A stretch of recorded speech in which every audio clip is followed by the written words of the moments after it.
Dieu de gloire, je t'adore.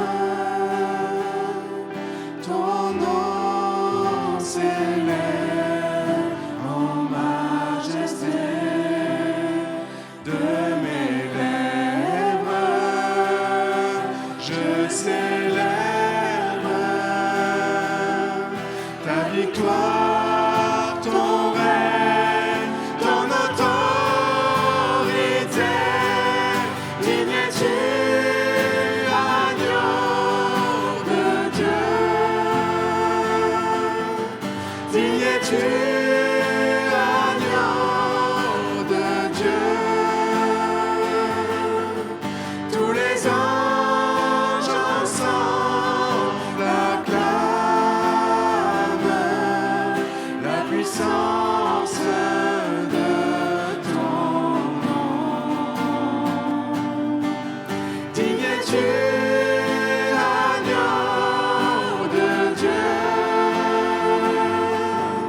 Digne es-tu, agneau de Dieu.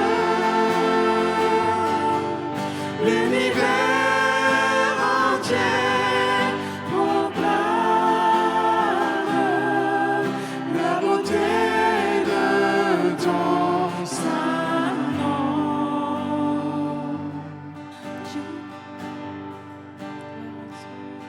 Dieu de gloire, je t'adore. Ton nom s'élève en majesté de mes lèvres. Je célèbre ta victoire, ton règne, ton autorité. Digne es-tu, agneau de Dieu. Digne es-tu, agneau de Dieu. Tous les anges ensemble acclament la puissance de ton nom. Digne es-tu, agneau de Dieu. Digne es-tu, agneau de Dieu. L'univers entier proclame la beauté de ton saint nom. Jésus, Dieu de gloire. Tu es digne de recevoir l'adoration. Dieu de gloire. Tu es digne, Père. Tu es digne, Jésus. Je t'adore. Tu as été trouvé digne de guérir et délier l'assaut. Ton nom Merci, Jésus. s'élève en majesté de mes lèvres. Oui, Père, je célèbre, je Je célèbre. célèbre Merci, Jésus. ta victoire, ton règne, ton autorité. Digne es-tu, agneau de Dieu. Digne es-tu, agneau de Dieu. Merci, Jésus. Tous les anges ensemble acclament la puissance de ton nom. Digne es-tu, agneau de Dieu. Digne es-tu, agneau de Dieu. L'univers entier proclame la beauté de ton saint nom. Cadeau, cadeau.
Tu es saint,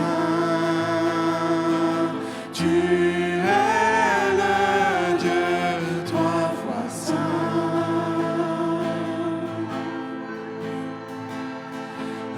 Adonai,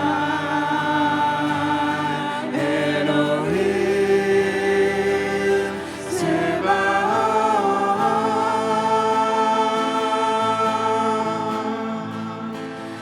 Adonai, Elohim, Sebaoth.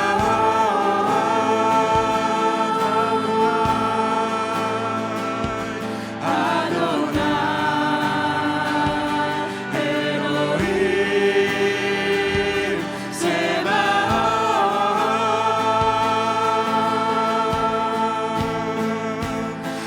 Adonai, Elohim, Sebaoth. À celui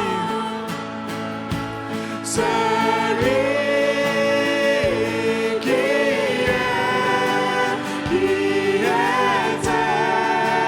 et qui vient,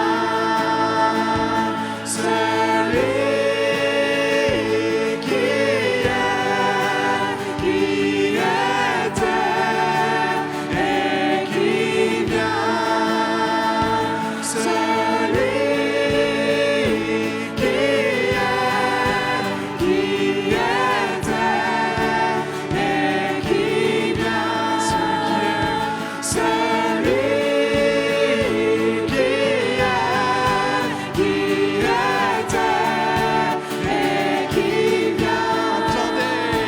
Entendez tous la terre, adorez l'Éternel, vous familles de la terre, célébrez ce que Dieu a fait. Alors dites-le fort, encore plus fort, annoncez ce que Dieu a fait. Dites-le fort, louez son nom, que la terre se réjouisse, car le Seigneur est vaste et grand est l'amour envoyé du haut des cieux, le Fils de Dieu pour nous est mort. Alléluia. Ressuscité, Il vit encore. il vit encore. Dites-le fort, encore plus fort, annoncez ce que Dieu a fait. Dites-le fort, louez son nom, que la terre se réjouisse, car le Seigneur est. Quand son nom Quand son nom retentit de la nature, un chant jaillit, car il vient juger la terre avec justice et vérité. Dites-le fort, encore plus fort, annoncez ce que Dieu a fait. Dites-le fort, louez son nom, que la terre se réjouisse, car le Seigneur est. Alors dites-le fort. Dites-le fort, encore plus fort, annoncez ce que Dieu a fait. Dites-le fort, louez son nom, que la terre se réjouisse, car le Seigneur est. Le Seigneur règne. Le Seigneur est. Le Seigneur est. Encore une fois. Le Seigneur est. Acclamons-le. Alléluia.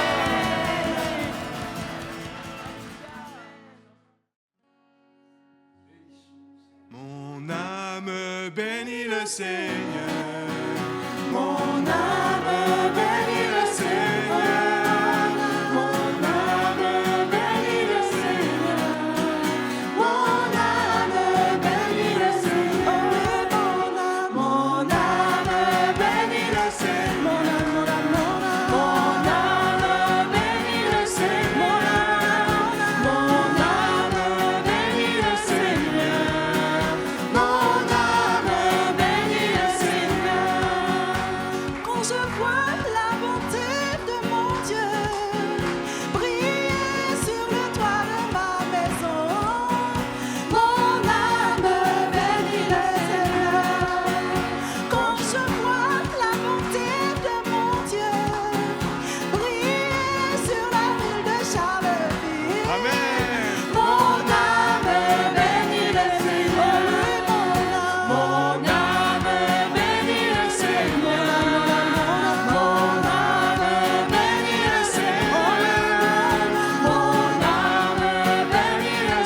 Puissant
son nom. Adonai est son nom. Adonai est son nom. Nous disons puissant guerrier.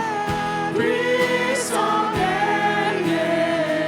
Fort dans les combats. Adonai est son nom. Oh, nous disons puissant guerrier. Puissant guerrier. Fort dans les combats. Adonai est son nom. Adonai, tu es élevé. Adonai, tu es le Dieu très haut. Mon Jésus, tu es élevé. Mon ami, tu es le Dieu très haut. Mon papa, tu es élevé. Mon ami, tu es le Dieu très haut. Mon Jésus, tu es élevé. Mon sauveur, tu es le Dieu très haut. Mon Jésus, tu es élevé.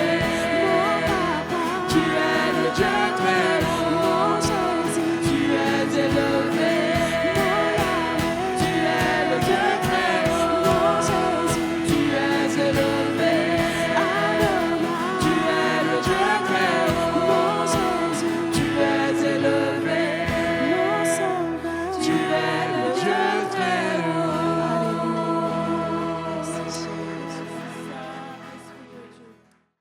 Alors ce matin, j'ai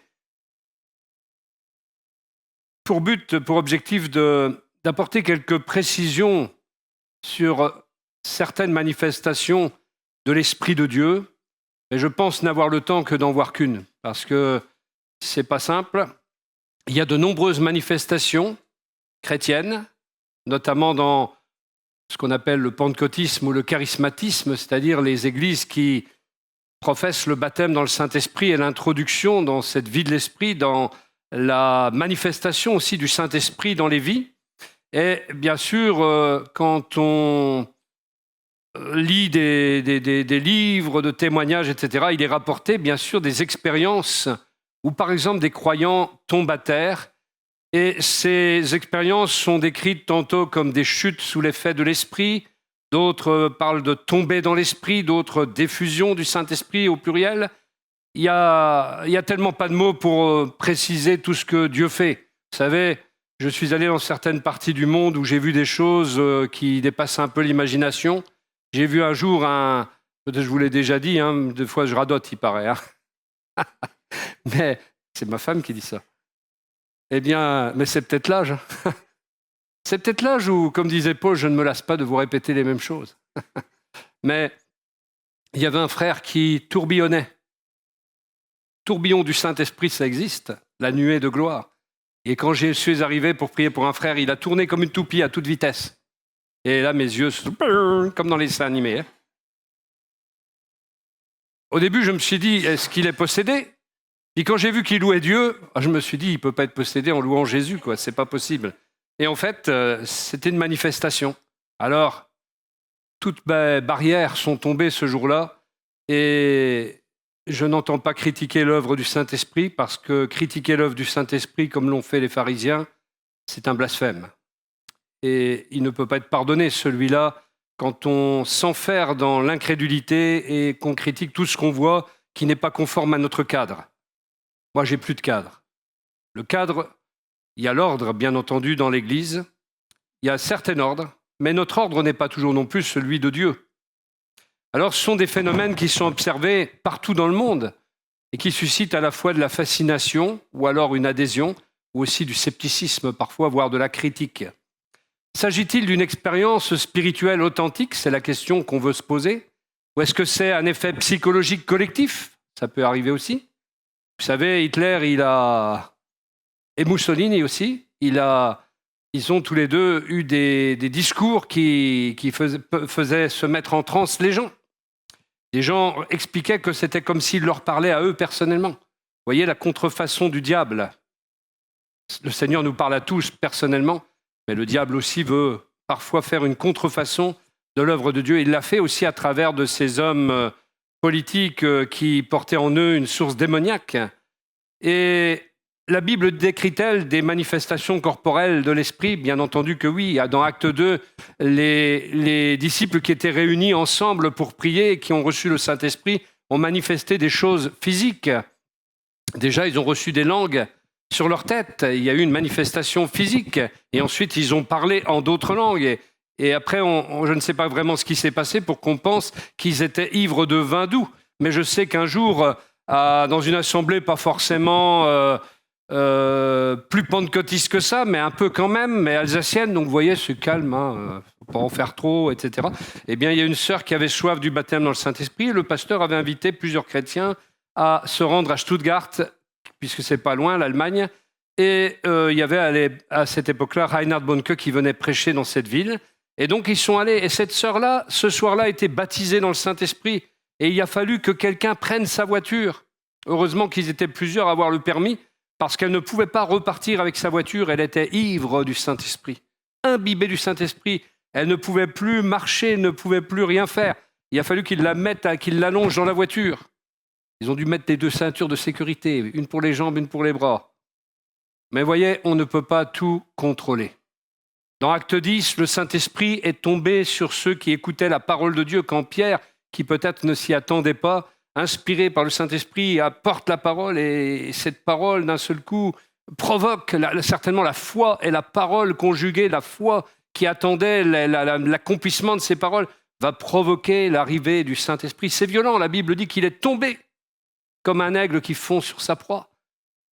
Dans Acte 19, 12 personnes sont baptisées dans le Saint-Esprit, se mettent à parler en langue, prophétisent. Alors ces manifestations qui peuvent se produire sont-elles compatible avec la manière dont Dieu se révèle et agit selon les Écritures? Il est question évidemment d'ordre dans le culte, parce qu'il y a des choses qui ne peuvent pas se produire perpétuellement. On ne peut pas tous tomber les uns derrière les autres à longueur de journée, évidemment. À chaque culte, à chaque heure, il y a plusieurs étapes dans un culte. Il y a le temps de louange, d'adoration, il y a la Sainte Seine. On ne peut pas quand même toujours être par terre, on ne peut pas toujours être en train de tourbillonner comme le frère, on ne peut pas parler tous en langue en même temps, sinon on ne va pas être compris. Donc il y a un certain ordre de Dieu, bien évidemment, et nous ne dérogerons pas à cette caractéristique que Paul a énoncée dans l'ordre du culte. Mais il y a aussi le fruit de l'esprit également. Nous devons produire le fruit de l'esprit, l'amour, la joie, la paix, etc. Et d'ailleurs, même avec ces manifestations, certains produisent une joie extraordinaire, une joie intense. Mais qu'il me soit permis, frères et sœurs, de vous dire que nous devons monter plus haut. Vous vous rappelez, on en a parlé avec Élie, monter plus haut. Et nous devons être sur la bonne fréquence, la fréquence céleste, la fréquence de Dieu. Et c'est une haute fréquence. Nous devons être dans la haute intensité. Nos cultes doivent être d'une intensité grandissante, crescendo, et non pas le contraire. Nous devons être délivrés, comme disait mon frère Jean-François, de la cage de Faraday. Cette barricade-là qu'on se forge pour ne pas être touché par le Saint-Esprit. Vous voyez, des comparaisons électriques.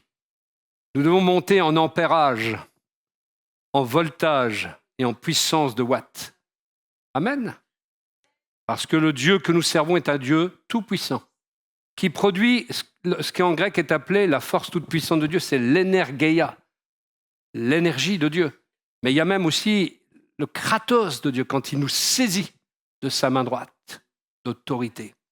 Il est le pantocrator, le Dieu tout-puissant. Alors, il peut tout faire. Et nous voulons nous laisser prendre par l'action du Saint-Esprit. Nous voulons vraiment que le Saint-Esprit règne dans nos réunions, dans nos rassemblements. Et les conducteurs spirituels sont là aussi pour veiller au grain afin qu'il n'y ait pas des débordements excessifs. Mais si l'Esprit de Dieu fait du bien aux frères et aux sœurs qui sont ici, personnellement, je ne m'y opposerai pas. Qui sommes-nous pour nous opposer à l'œuvre du Saint-Esprit? Alors, dans les exemples scripturaires, l'Esprit agit-il toujours physiquement sur les corps? Ou est-ce que l'accent est mis sur la transformation intérieure et spirituelle? Ce sont encore là des questions qu'on peut se poser. Et puis nous devons aussi exercer le discernement spirituel. Comment distinguer les manifestations authentiques de celles qui pourraient être influencées par l'émotion ou la manipulation? Mais je crois qu'avec la maturité, avec l'exercice du discernement, on est amené à un moment donné à savoir ce qui se fait. Vous savez, concernant les chutes à terre, J'ai vu que parfois, on s'y prépare déjà. Alors déjà, moi, ça va pas, ça. Si on est déjà préparé à tout ça, c'est que c'est plus spontané.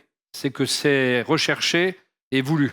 Et dans ce cas-là, vous ne compterez pas sur ma collaboration à ce niveau-là. Ça doit être quelque chose qui arrive comme ça. Vous ne me verrez pas pousser des gens, personnellement. Et si je sais même que quelqu'un est sensible, je ne vais même pas le toucher. Comme ça, si la puissance de Dieu doit se manifestera autrement. Nous ne voulons pas chercher par nous-mêmes, mais nous voulons que ce soit le Saint-Esprit qui agisse. Et au final, dans le cadre des manifestations charismatiques et évangéliques qu'on voit de manière contemporaine, eh bien des phénomènes physiques tels que les chutes à terre sont fréquemment observés, c'est vrai. Comment ces expériences peuvent-elles être comprises théologiquement et bibliquement? Là encore, c'est une question. Sont-elles des manifestations authentiques du Saint-Esprit? Comment les Écritures guident-elles notre discernement sur leur légitimité et leur rôle dans le culte chrétien? Eh bien, ce sont des questions auxquelles il faut répondre. Et nous allons commencer par une petite analyse théologique et biblique sur la nature du phénomène. Les chutes à terre sont souvent donc appelées tomber dans l'esprit, être sous l'effet de l'esprit. Elles sont observées dans de nombreux rassemblements pentecôtistes et charismatiques. Et la théologie biblique peut éclairer évidemment ces expériences à partir de plusieurs passages. Il y a bien sûr ceux que nous venons de citer dans l'acte 2, la Pentecôte, où le Saint-Esprit descend sur les disciples, et ça va entraîner une transformation radicale de leur vie spirituelle, et ça va aussi produire chez eux un élan spirituel manifeste, puisqu'ils vont être remplis de hardiesse, d'assurance, et d'audace. Jugeant même, pour Pierre et Jean, être digne de recevoir des coups de fouet pour le nom de Jésus. Ça en fait partie. Il n'y a pas que le rire, il n'y a pas que la joie, il y a aussi ça. Même face à la persécution, ils vont avoir cette audace. Dans Acte 9, nous voyons Paul qui se convertit, Saul donc, qui tombe à terre lors de sa rencontre avec Jésus, par exemple. Sur le chemin de Damas, il fait une expérience physique intense, puisqu'il va même devenir aveugle. Et des écailles même sont sur ses yeux, qui symbolisent tout cet aveuglement qui a prédominé chez lui pendant toutes ces années, alors qu'il croyait servir Dieu et qu'il luttait contre le Messie que Dieu avait envoyé. Dans Acte 10, donc on l'a vu, les récits de l'effusion du Saint-Esprit sur Corneille et les disciples aussi d'Éphèse, dans Acte 19, nous montrent des manifestations corporelles. On sait aussi que parfois des gens tremblent. Alors là, par contre, ce n'est pas la maladie de Parkinson. Les Quakers, on les a appelés pourquoi Quakers? Parce qu'ils tremblaient sous l'effet de la puissance du Saint-Esprit. D'où ce nom, les Quakers. Et donc des tremblements, des chutes liées à l'action du Saint-Esprit. Des passages qui suggèrent que l'Esprit de Dieu peut provoquer des réactions physiques, mais l'accent de la Bible est surtout placé sur la transformation intérieure et spirituelle qui en résulte, et non sur l'effet spectaculaire en soi. Nous sommes, attention, dans une société de spectacle et de divertissement. Nous sommes dans une société qui aime le sensationnel. Mais le Seigneur regarde surtout à la transformation intérieure et spirituelle qu'il produit à travers les manifestations qu'il opère dans sa dynamique spirituelle. La Bible dit que tout se fasse convenablement et dans l'ordre. Dans 1 Corinthiens 14, verset 40. Et le fruit de l'esprit nous montre essentiellement ce qui est intérieur, comme l'amour, la joie, la patience, la bonté, etc. Tout ce fruit de l'esprit qui est décrit. Et ainsi, même si la manifestation physique est possible, elle ne doit pas devenir un critère de spiritualité. Ce n'est pas parce que je ne tombe pas que je suis moins bien que les autres, que je suis un mauvais disciple. Ça ne veut pas dire que je suis illégitime. Dieu agit par son esprit comme il le veut, chez qui il le veut, comme il l'entend, avec l'intensité qu'il veut, etc., etc. Dieu est au ciel, nous sommes sur la terre, c'est lui qui commande. Le discernement biblique implique donc de vérifier les fruits spirituels dans la vie de la personne. Si vous tombez 50 fois par terre et puis que vous êtes toujours aussi méchant et aussi odieux avec les autres, eh bien, je pense que vous pouvez tirer vous-même la conclusion, mais il doit y avoir une transformation et une obéissance à Dieu. Quand Pierre a reçu sa vision, c'est aussi une manifestation, une vision, et c'est même une manifestation physique, eh bien, qu'a-t-il fait? Il a réfléchi à la vision pour bien la comprendre, l'assimiler et y obéir. Et il a obéi à la vision, il est allé vers les païens. La vision entraîne toujours une obéissance. Si vous avez des visions qui ne servent à rien, c'est que vous regardez trop la télévision. Mais la vision doit entraîner une obéissance. Et il doit y avoir conformité avec la parole de Dieu et un témoignage que l'Église rend au monde. On parle d'analyse de l'expérience, analyse empirique et psychologique, analyse de l'expérience, analyse psychologique. Des études sur les mouvements charismatiques ont été faites. C'est incroyable même que des gens s'intéressent à cela. Ils ont montré que les chutes à terre peuvent être influencées par des effets psychologiques de groupe. Par exemple, quand il y a énormément de monde et puis qu'on pousse à cela, qu'on crée cette atmosphère au fond. Ça peut être une contagion émotionnelle, une suggestion sociale, une pression du contexte, voyez-vous. Et puis, ils ont remarqué qu'il y avait aussi un état de réceptivité spirituelle quand la prière est intense, quand la méditation est intense, quand le chant et la louange sont intenses, eh bien, ils peuvent entraîner aussi des réactions corporelles involontaires. Et il y a des facteurs physiologiques comme la fatigue, la surstimulation, l'hyperventilation même, ou l'excitation émotionnelle qui peuvent provoquer des évanouissements ou même des chutes temporaires. Donc il faut bien discerner ce qui vient de Dieu, de ce qui peut venir de la chair humaine, de la nature humaine. Et puis il y a cette dimension spirituelle où des participants ont rapporté un sentiment intense de proximité avec Dieu. Là, c'est là que vous avez votre vraie expérience.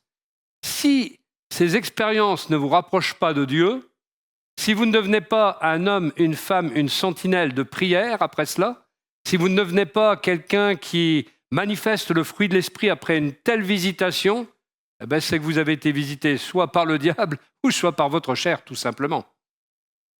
Certainement pas par le diable, parce que bon, si vous priez Jésus, ce n'est pas le diable qui va venir, mais il y a l'effet de la chair parfois. Et si on est toujours pareil, eh bien, c'est qu'on n'a rien vécu. C'est la chair, tout simplement. C'est psychologique. Mais tous ceux qui ont vraiment vécu cette expérience d'une manière authentique ont décrit un sentiment d'intense proximité avec Dieu et également d'une libération émotionnelle ou une paix intérieure. Certains ont été guéris émotionnellement, guéris intérieurement. Et cela suggère que le phénomène est à la fois psychologique et spirituel. L'émotion et la foi interagissent parce que nous sommes un être complexe.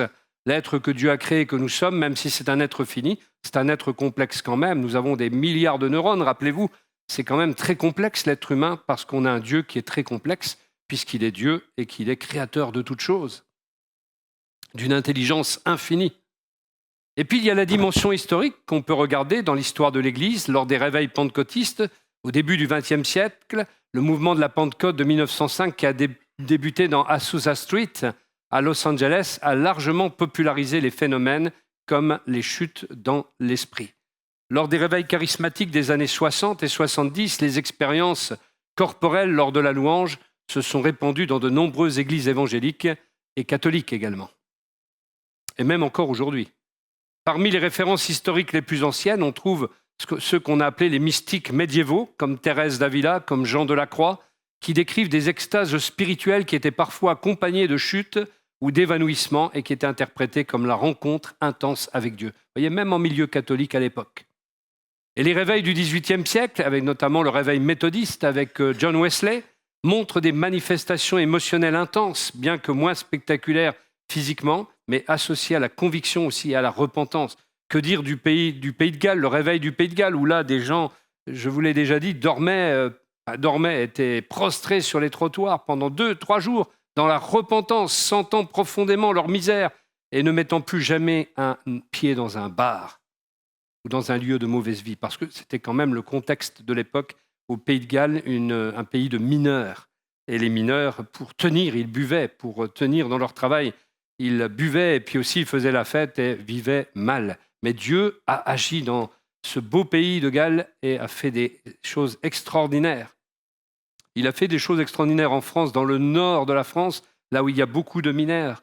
Je regrette beaucoup de ne pas avoir écrit à l'époque les expériences racontées par une demoiselle âgée, une demoiselle âgée qui était à Bar-le-Duc, qui avait vécu dans le nord de la France, dont le mari était mineur et qui racontait tout ce que Dieu faisait pour préserver les mineurs lors d'accidents, etc.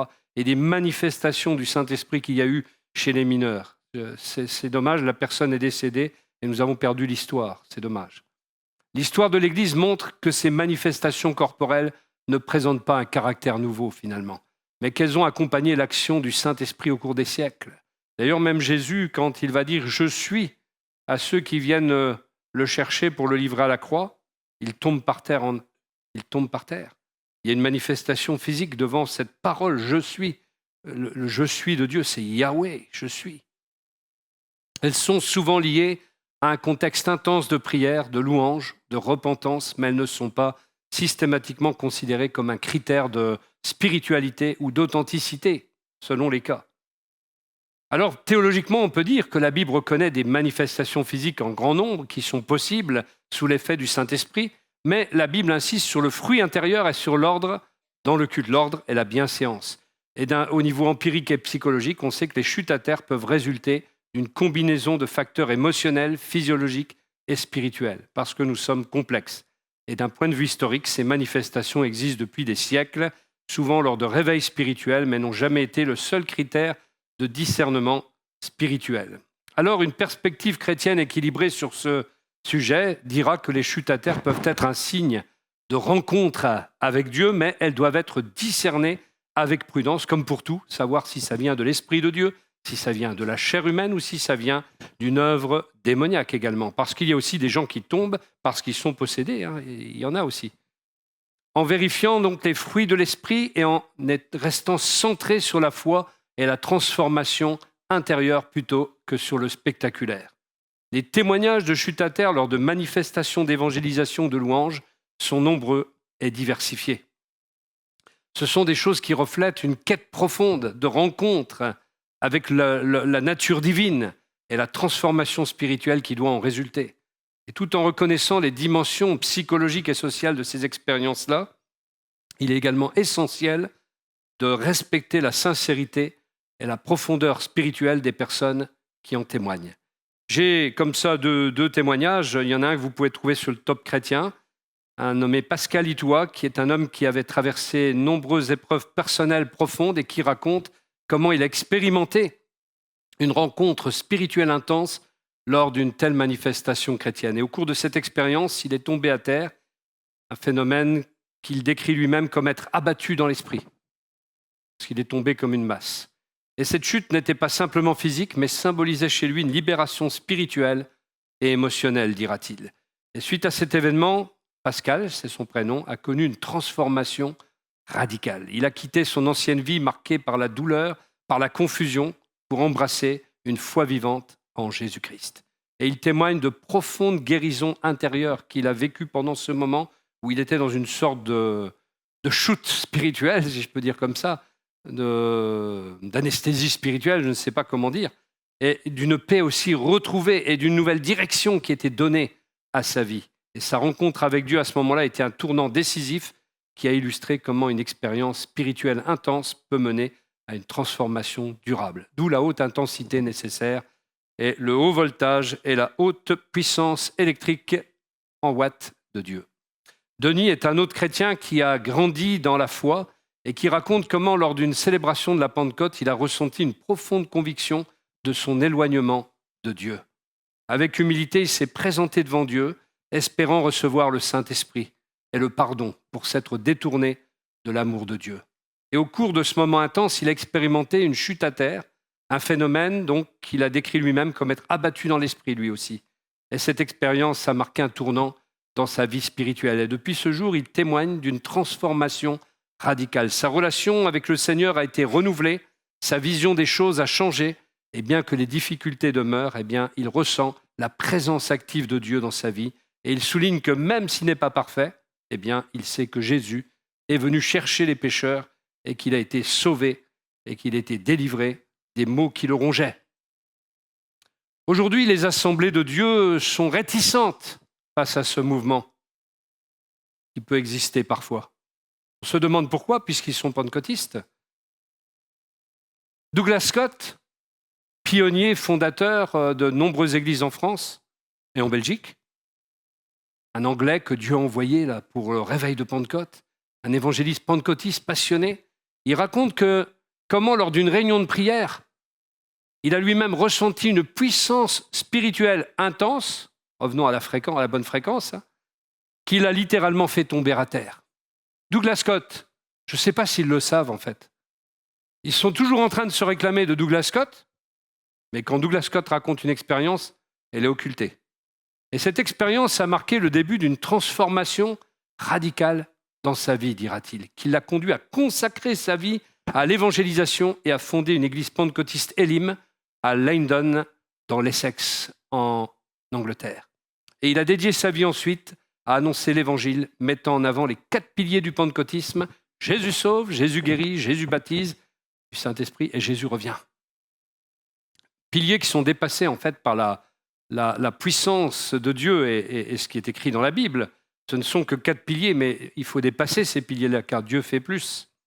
Mais voyez cet homme de Dieu, décrit comme un fondateur, un pionnier plutôt, et fondateur d'église aussi, qui a amené le réveil en France en 1936 à partir du Havre. C'est là où accostent les Anglais. Le débarquement anglais a été le débarquement du Saint-Esprit, comme quoi l'ennemi héréditaire peut amener des bonnes choses en France. Et donc, vous avez l'expérience de Douglas Scott.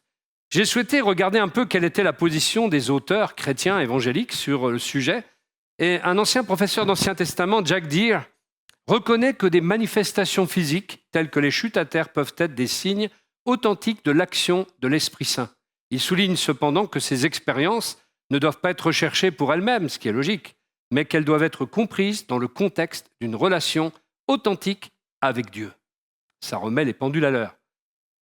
Wayne Grudem, qui ne connaît pas Wayne Grudem parmi ceux qui étudient vraiment la théologie systématique, c'est un théologien évangélique réformé qui a écrit un livre comme ça qui s'appelle « Théologie systématique » que tout le monde devrait posséder dans sa bibliothèque pour apprendre la doctrine qui est dans la Bible.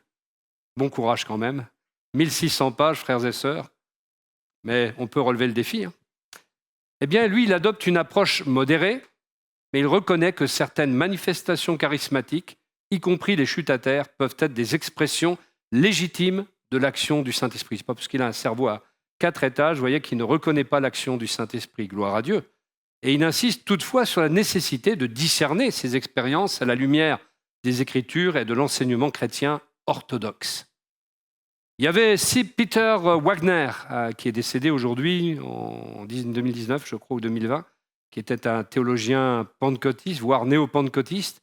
Lui, il considère les chutes à terre comme des manifestations possibles de l'action de l'Esprit Saint, en particulier dans le contexte de la guerre spirituelle et de la délivrance. Il met l'accent sur la nécessité de comprendre ces expériences dans le cadre d'une théologie de la victoire spirituelle. Une autre manière de voir, un peu moins modérée, mais acceptable aussi. Yonggi Cho, pasteur Yonggi Cho, fondateur de l'église Yoido Full Gospel à Séoul, en Corée, décrit les chutes à terre comme des expériences spirituelles profondes, souvent associées à des moments de prière intense et de rencontre avec le Saint-Esprit. Il les interprète comme des signes de la puissance de Dieu opérant dans la vie des croyants. Clair comme définition. Ralph Shepard, auteur pentecôtiste spécialiste des dons spirituels, aborde les chutes à terre dans le cadre des manifestations des dons spirituels, les considérant comme des réponses physiques à l'action de l'esprit, et il souligne l'importance de l'ordre et du discernement dans l'évaluation de ces expériences. Voyez ? Et il dit la manifestation des dons spirituels, y compris les chutes à terre, doit toujours être accompagnée d'un enseignement biblique solide et d'une évaluation pastorale appropriée. Voyez, les pasteurs parfois, eh bien, ont eu un rôle à jouer, non pas pour éteindre le Saint-Esprit, mais pour vérifier le contenu des manifestations. Berger, surveillant du troupeau, c'est une fonction, frères et sœurs, et il ne faut pas être étonné si parfois, eh bien, on vous remettait d'équerre, Carblak et d'équerre. Bon, la manifestation des dons spirituels. Donc, John White, psychiatre chrétien, intéressant d'avoir aussi l'avis d'un psychiatre, il explore les manifestations spirituelles dans les réveils évangéliques et il va vous dire quelque chose de très étonnant. Il indique 3 cas de chute sous la puissance de l'esprit m'ont convaincu que cela est très réel, bien que cela ne m'ait pas personnellement affecté de manière aussi puissante que d'autres l'ont décrit. Mais voyez, il reconnaît néanmoins la légitimité de ces choses. Andrew K. Gabriel, lui, va analyser les manifestations de tremblements et de chutes dans les mouvements évangéliques historiques et il dira les témoignages de Jonathan Edwards, de John Wesley et d'autres premiers évangéliques montrent clairement que les expériences contemporaines de tremblements ou de chutes dans la présence de Dieu ne sont pas nouvelles dans le mouvement évangélique. Paul King, un autre auteur, examine les manifestations physiques surnaturelles dans les mouvements de réveil évangélique et de sainteté, et il dira le phénomène de tomber sous la puissance de l'esprit est survenu dans les réveils de Jonathan Edwards. Son évaluation était qu'une personne peut perdre sa force corporelle en raison de la peur de l'enfer et de la conviction par le Saint-Esprit ou en raison d'un avant-goût du ciel. Vous voyez, il y avait plusieurs explications. Et effectivement, dans des témoignages que j'ai moi-même entendus, des gens qui sont tombés sous la puissance du Saint-Esprit, ils perdent toute force et ils tombent comme ça. Parce qu'ils perdent leur force. C'est le Saint-Esprit qui prend le contrôle des choses physiquement et la personne perd sa force. Margaret Poloma est une femme qui a étudié le mouvement charismatique et ses manifestations. Et elle appelle ça le « slain in the spirit » en anglais, qui est défini comme la puissance du Saint-Esprit remplissant une personne avec une conscience intérieure accrue au point que l'énergie corporelle s'estompe et que la personne s'effondre au sol. C'est dit savamment. Hein.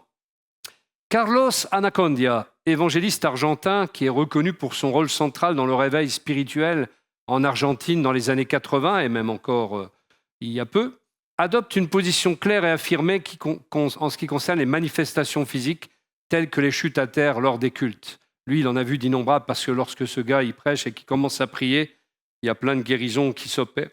Il impose les mains à personne, il ne peut pas, il y a du monde.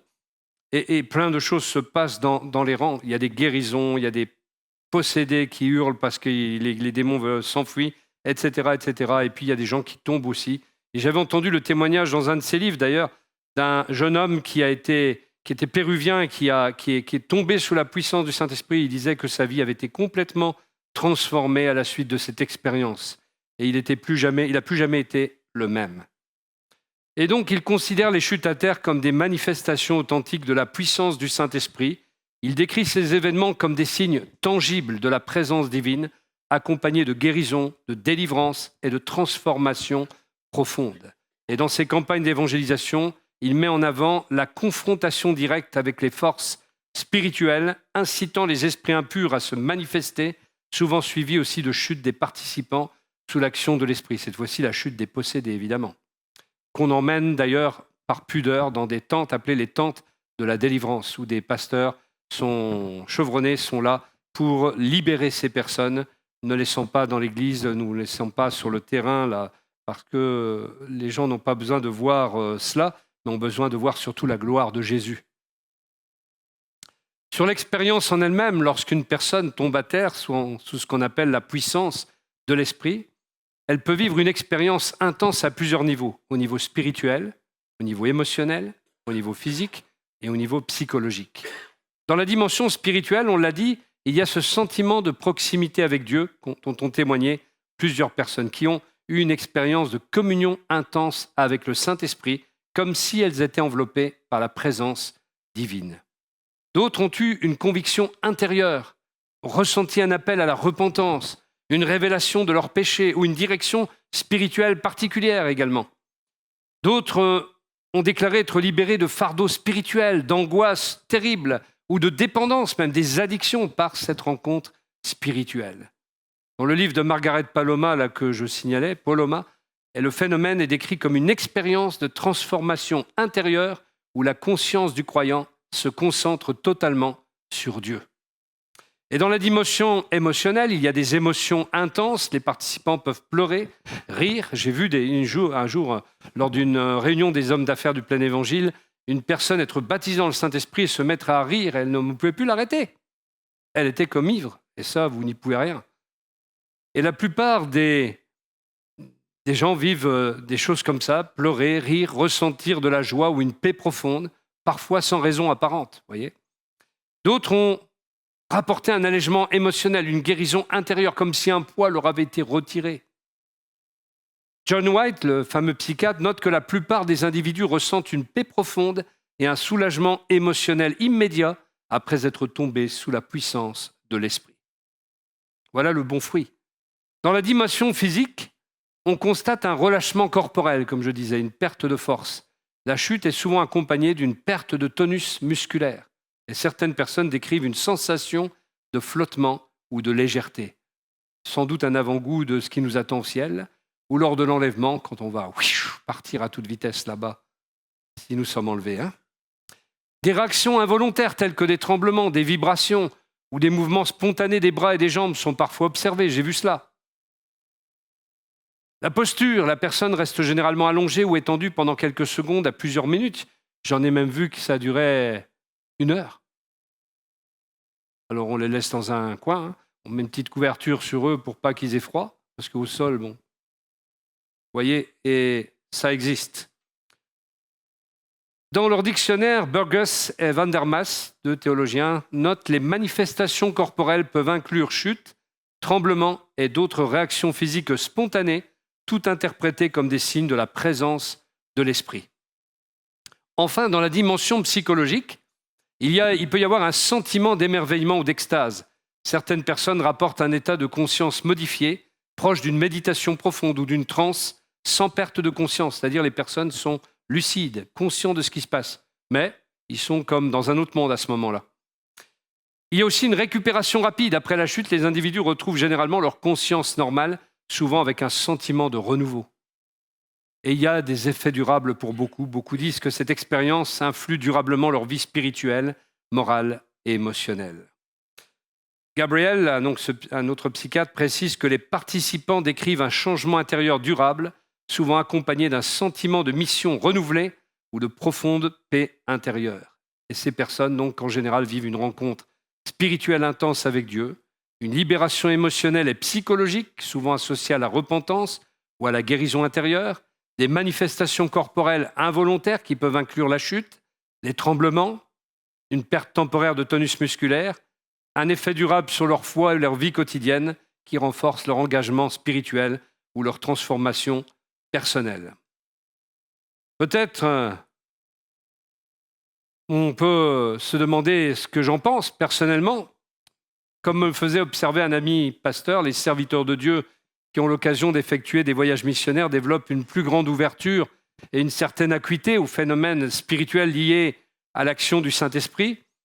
Dans un premier temps, personnellement, je me méfiais de certains de ces phénomènes parce qu'il y avait eu des excès dans ce domaine, justement, qui avaient provoqué des divisions dans de nombreuses églises évangéliques, y compris à Reims, y compris tout proche de chez nous, donc, et cela nous refroidit dans des cas semblables.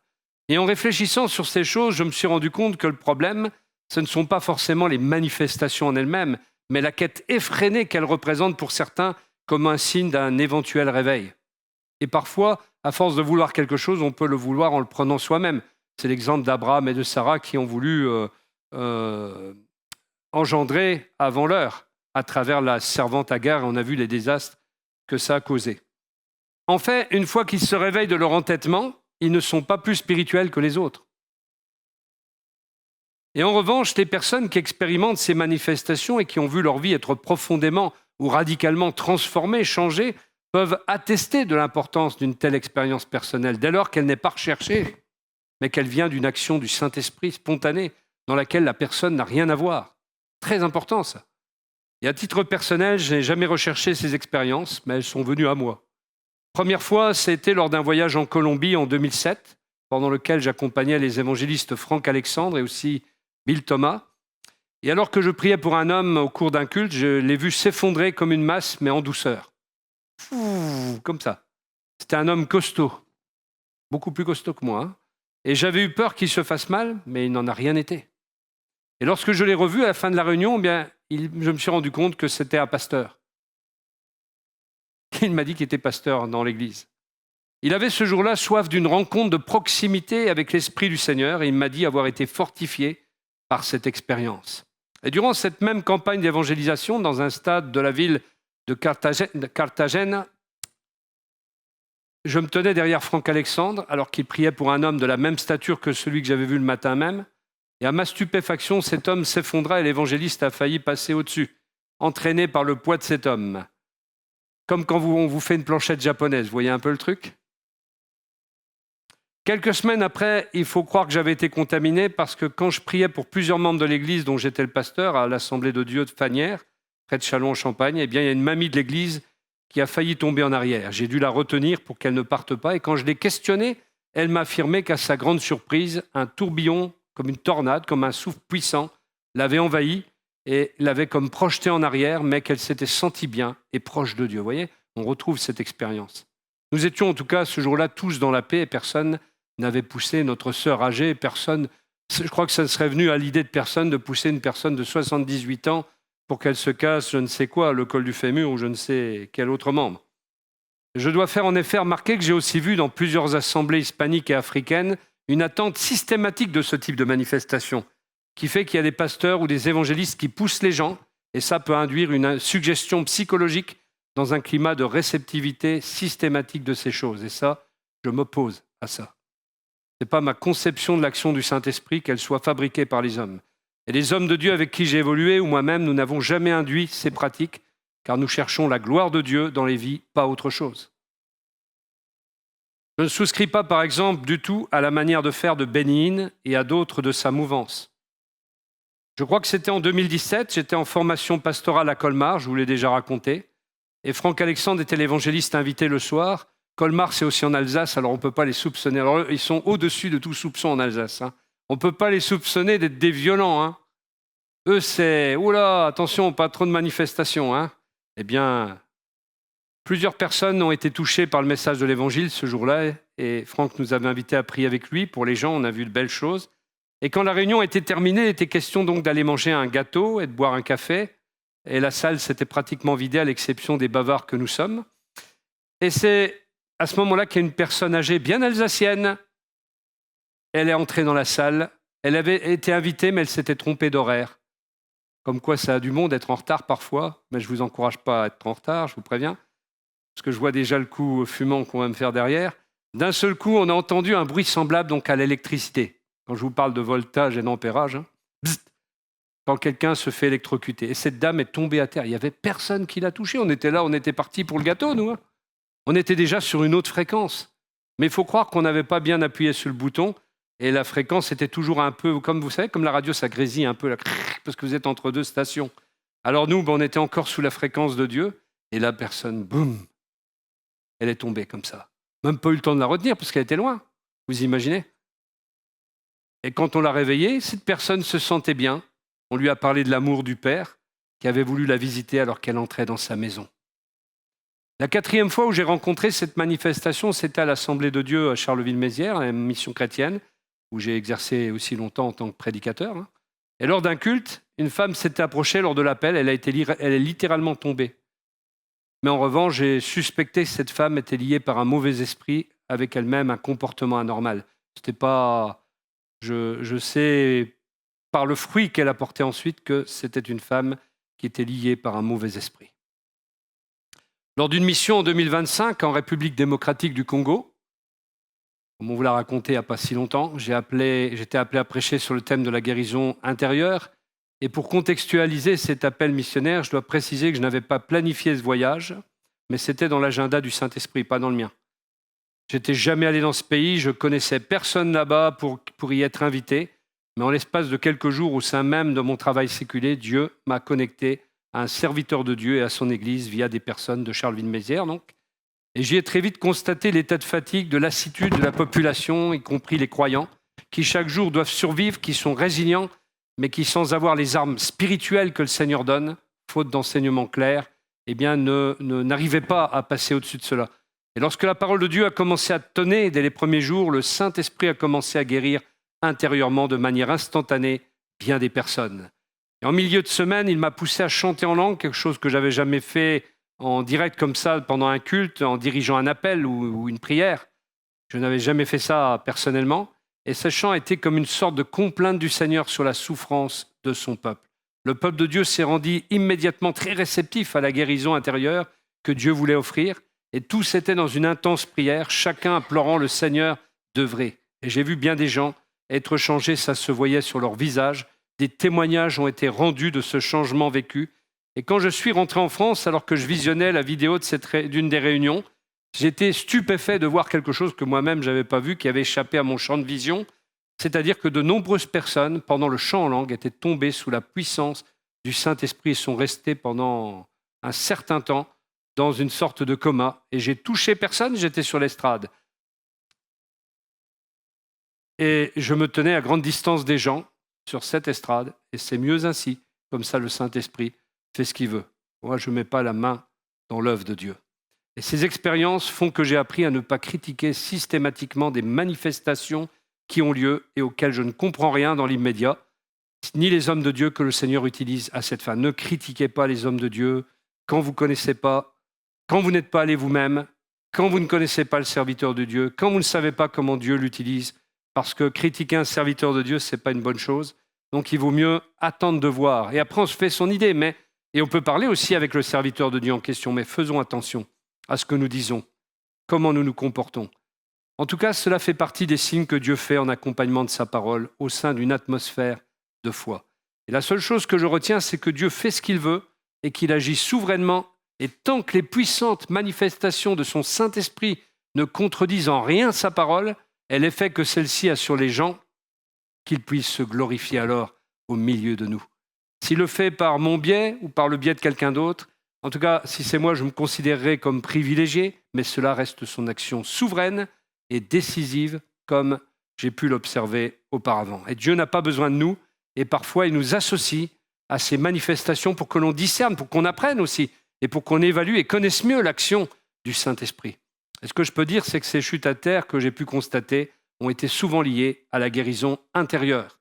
En revanche, comme le diable singe Dieu dans ses manifestations, il se sert de faux prophètes, de faux docteurs, des gens qui disent n'importe quoi. Et souvent, même des chrétiens non affermis les écoutent. Ils disent amen à des choses qu'on ne doit pas dire amen. Comme un jour, j'ai entendu des gens qui disaient amen, quand ce prédicateur, un de ces prédicateurs-là, disait que Jésus était né de nouveau. Jésus avait-il besoin de naître de nouveau? Bon. Et ils ont dit amen. C'est n'importe quoi. C'est du blasphème même. Puis d'autres choses qu'il a dites encore pire. Et les gens disent amen. Il y a un équilibre entre vivre des manifestations et lire la parole de Dieu. Nous devons continuer à étudier la parole de Dieu. Et quand on l'étudie bien, ces manifestations ne vont pas nous étonner et on saura discerner aussi les bonnes des mauvaises. Mais il y a des faux prophètes, des faux docteurs qui drainent des manifestations qui ressemblent à celles produites par le Seigneur, mais en vue de rendre les gens captifs, alors que lui, le Seigneur, vient pour libérer les captifs. Déjà, Dwight Moody, l'évangéliste dans son siècle, disait qu'il avait vu des manifestations authentiques du Saint-Esprit, mais il voyait la contrefaçon déjà dans le même rassemblement. Parce qu'il y avait des gens qui étaient là pour être nocifs, des gens que le diable envoie pour contrecarrer les plans de Dieu et actionner une contrefaçon au réveil que Dieu produit. Il nous revient donc d'exercer le discernement spirituel plutôt que de jeter bébé avec l'eau du bain ou tous les billets du porte-monnaie parce qu'il y en aurait un de faux.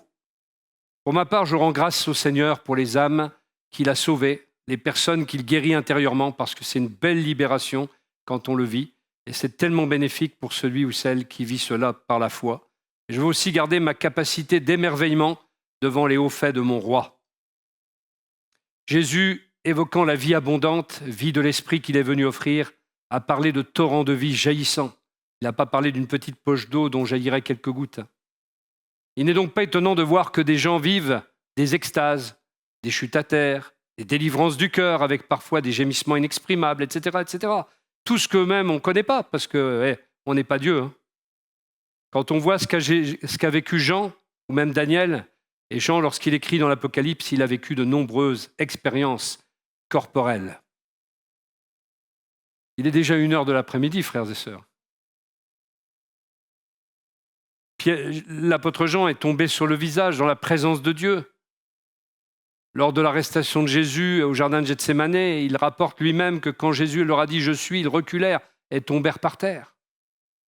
La chute, là, n'était pas due à une perte de contrôle physique, mais à une réaction de crainte ou de reconnaissance de la puissance divine. C'est un phénomène corporel qui a été déclenché par la révélation de la divinité de Jésus. Et lui-même, Jean écrit « Quand je le vis, je tombais à ses pieds comme mort. » Comme mort, mais il n'a pas dit qu'il était mort, comme mort. Dans sa vision du Christ glorifié, Jean tombe prostré devant la majesté divine, un mélange de crainte, de respect, d'émerveillement spirituel. Et ça illustre que l'expérience spirituelle intense peut provoquer une réaction corporelle de type effondrement physique. Dans Apocalypse 4, il décrit des visions où il est émerveillé par la gloire céleste avec une impression de respect, de frayeur en même temps qui influencent sa posture corporelle. Ce sont des passages qui montrent que dans le contexte biblique, l'intensité spirituelle peut se traduire physiquement, mais toujours comme une réaction naturelle de l'être devant Dieu. Que dire de Pierre? Il est tombé à genoux devant le Seigneur Jésus, disant « Seigneur, éloigne-toi de moi, car je suis un homme pécheur ». Son expression corporelle a exprimé une expression de repentir et de conscience de son indignité face à la sainteté et à la puissance de Jésus. Pierre lui-même a été frappé d'étonnement, écrit, quand il a vu ce qui se passait chez Corneille et la vision de la nappe et des animaux. Il était frappé d'étonnement. C'est fort, cette manifestation aussi. Et c'est seulement après qu'il a réfléchi. Il y a eu un impact profond psychologiquement de cette vision sur son appréciation des choses, sur ses conceptions. Et il a dû en changer. Il a dû changer le cadre de ses conceptions, élargir l'espace de son cœur. Les expériences de révélation ou de vision peuvent provoquer une immobilisation corporelle. En fait, Pierre, il a bugué et est resté bouche bée. Ou de l'hésitation ou un état de stupeur. D'autres tombent ou s'évanouissent par crainte divine dans les visions de l'Apocalypse avec Jean. Lors de la transfiguration de Jésus, Pierre tomba sur son visage et fut saisi de grande peur. Réaction corporelle face à la révélation de la gloire divine qui dépasse l'entendement humain. Les manifestations corporelles des genoux pliés, tombés à genoux, sur le visage, conscience de la sainteté de Dieu, abandon corporel. Paul aussi a fait des expériences d'extase. Il a vécu celle de sa conversion. Il était incapable de se tenir debout face à la révélation de Jésus ressuscité. Ça a été un choc spirituel et physique qui a déclenché une conversion radicale et immédiate. Plus tard, il a eu des extases, il était ravi jusqu'au 3e ciel. Il a entendu des paroles ineffables qu'il n'est pas permis à un homme de prononcer. Et il ne décrit pas forcément une chute physique, mais mentionne une expérience spirituelle extrême qui a pu s'accompagner d'une réaction corporelle comme un état de transe ou une immobilisation de son corps. Dans les expériences, on pourrait dire mystiques, le corps peut refléter l'intensité de la révélation qui nous est apportée. D'autres manifestations pourraient être encore données, mais l'heure étant avancée, puisqu'il est 13 heures, on va en rester là. Mais je pense que vous avez un aperçu de ce que le Seigneur peut faire dans ce domaine-là. Mais il y a d'autres domaines. J'aurais pu parler encore d'autres choses, mais déjà cet aspect-là prenait un peu de temps quand même. Et on voit quand même qu'il y a une interaction entre nos émotions, notre psychologie et aussi l'œuvre du Saint-Esprit en nous, parce que nous sommes, nous aussi, un corps, une âme et un esprit. Et forcément, tout ça est compliqué et ne peut pas toujours être expliqué avec des mots, parce que nous sommes fragiles, nous sommes spirituellement parfois même un peu infirmes. Alors, il y a besoin de discerner tout cela. Amen. Voilà, j'espère avoir un peu éclairé votre lanterne sur ces choses-là. Peut-être que des questionnements existaient et cela permet d'y répondre et de pouvoir voir que quand l'Esprit de Dieu est là, les choses qui se passent sont paisibles, font du bien, amorcent des délivrances, des guérisons intérieures, des guérisons. Voilà ce qu'on peut dire.